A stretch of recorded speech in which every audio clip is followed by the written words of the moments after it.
দক্ষিণ চব্বিশ পরগনার কুলতলির মইপিট এলাকায় প্রায় ৮ মাস আগে লোকালয়ে ঢুকে পড়ে একটি বাঘ।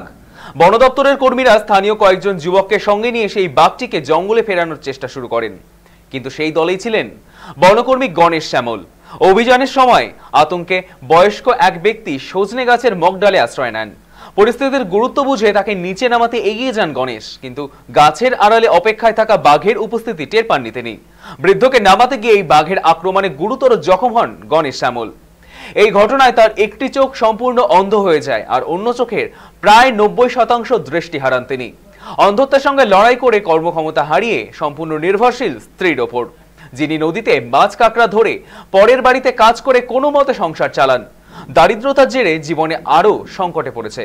চিকিৎসা, ওষুধ ও সংসারের খরচ চালাতে অসহায় অবস্থায় দিন কাটছে গণেশের। স্থানীয় কয়েকজন মানুষ এগিয়ে এসে সামান্য আর্থিক সহায়তা দিয়েছেন।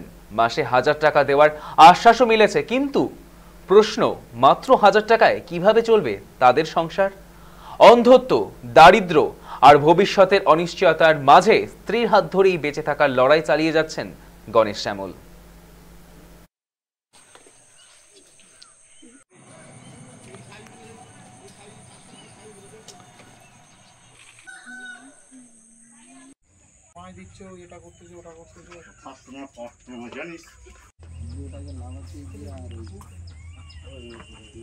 আর সংসার আমার ভালো মতন চলছে না। আমি তো অক্ষম, আমি তো কোথাও আর যাই না, আমি তো ঘরে বসে থাকি।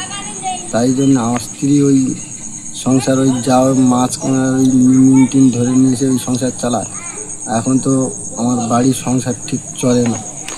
হ্যাঁ, আর সেই বাঘের যে আতঙ্কটা আমার এখনও আছে, ওই জন্য আমার ভাই, ছোটো ভাই, বড় ভাই, ওরা কেউ আমাকে আর কোথাও নিয়ে যায় না। আর বন দপ্তর থেকে বারণ করেছে, নদীতে যাওয়া নিষেধ করেছে। টোটালি আমরা কাজ করতে গিয়ে ওই বাঘটা যখন লোকালয়ে চলে আসে, ওই বুড়োটাকে লাভাতে গিয়ে বাঘটা ছুটে এসে আমাকে আক্রমণ করে। ওরা সাঁতে আমি পড়ে পড়ি, বসে পড়ার পরে ওরা লাঠি চার্জ করে বাঘটাকে সরিয়ে দেওয়ার পরে আমাকে ছাড়িয়ে যখন নিয়ে যায়, তখন ওই গাড়ি থেকে নিয়ে আমাকে হসপিটালে। চোখ যন্ত্রণা করে, চোখে দেখা যায় না, আর এই চোখে জল কাটে প্রচুর। আপনার কি ডান চোখ একবার অন্ধ? আপনি? ডান চোখ একদম অন্ধ। আর বাম চোখ? বাম চোখটা দূরে দিয়ে, এখন কাছে এরকম চাইলে একটু ঠিক আছে, দূরে চাইলে ধোঁয়া লাগে। সাহায্যের মধ্যে ওটা 2-3টে এনজিও থেকে আমি টাকা পেয়েছিলাম, সরকার থেকে বলতে গেলে কিছু পাইনি। অন্ধ এই বাঘে ধরতে যেয়ে বাঘের আক্রমণ করে, তারপর আমার স্বামী হচ্ছে গিয়ে অন্ধ হয়ে গেছে। এখন খাটাখানি কিছু নেই, এই নিয়ে এখন হচ্ছে ঘরের মধ্যে এখন সংসারটা চলবে কি করে। এখন বাচ্চা মেয়ে আছে, তাকে পড়াশোনা করি, সব নিয়ে এখন ওর উপরে নির্ভর। আর যাও চলে, কেউ কিছু দেখে না? না, হ্যাঁ, কেউ কিছু এখন দেখে না। আপন জনটা যাও গিয়েছে, যাও দেখে বলে এখন যাও একটু, যাও তোমাদের নিয়ে একটু।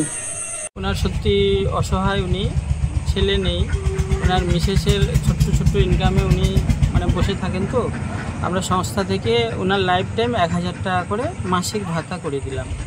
উনি প্রতি মাসে ১০০০ টাকা করে পাবেন, এবং আমাদের সংস্থার সদস্যরা ওনার হাতে পৌঁছে দিয়ে যাবে।